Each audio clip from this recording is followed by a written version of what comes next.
College students at the University of Colorado at Boulder were asked what their thoughts were on both the Trayvon Martin case and the Christopher Lane case. Their responses weren't quite what you might expect. Do you believe that the Trayvon Martin story received the national attention that it deserves?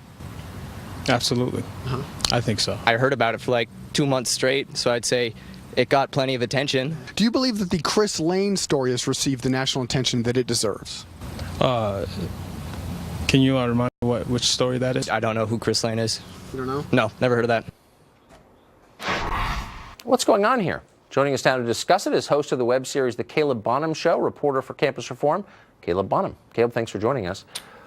Thank you, Tucker. Yeah. So are those clips representative? Everyone had heard of Trayvon Martin, no one had heard of Chris Lane? Well, in the entirety of the video, a few of the students do acknowledge that they had heard of the Chris Lane story, but those clips are indicative of the lack of name recognition between the two. They were very familiar with the Trayvon Martin situation, and it wasn't until I described in detail the Chris Lane story that only a few of them had heard of it. And it was very telling.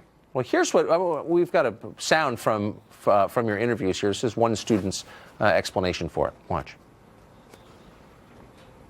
It's more fashionable to go ahead and say, hey, a black guy got killed by a white guy, but it's definitely not fashionable for you to say a black guy killed white people. That's kind of the nub of it, isn't it?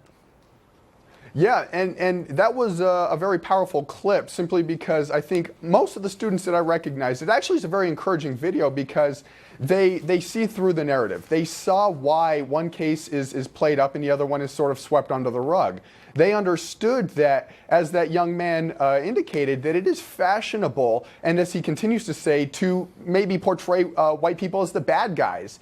And so all of the students that I talked with had very interesting insight. They actually continued to discuss the issue, maybe hinting that President Obama maybe shouldn't have made the remarks that he did in the Trayvon Martin situation, and that since he did, he should maybe balance it out and speak out on the Chris Lane situation. So let me ask you a question. Is the student who kind of summed it up, I thought, correctly in the last clip we saw, he sounded like he had a foreign accent, and it seems to me maybe people who didn't grow up in this country feel freer to state the obvious than those of us who've grown up under this kind of oppressive feeling you're not allowed to say this, that, and the other thing. Was he not from here? Yeah, he's not constrained by political correctness. Yeah. He feels free and open to speak honestly and openly about what he interprets is going on in this nation with the news. And yeah, it's a refreshing point of view for sure. Wouldn't it be nice to live in a place where you could just kind of state the obvious without being attacked? That would be nice. Thanks for doing your part to absolutely. Get us closer. That's why I live in Colorado. Amen. Caleb, thanks for joining us this morning. Hey, thank you, Tucker.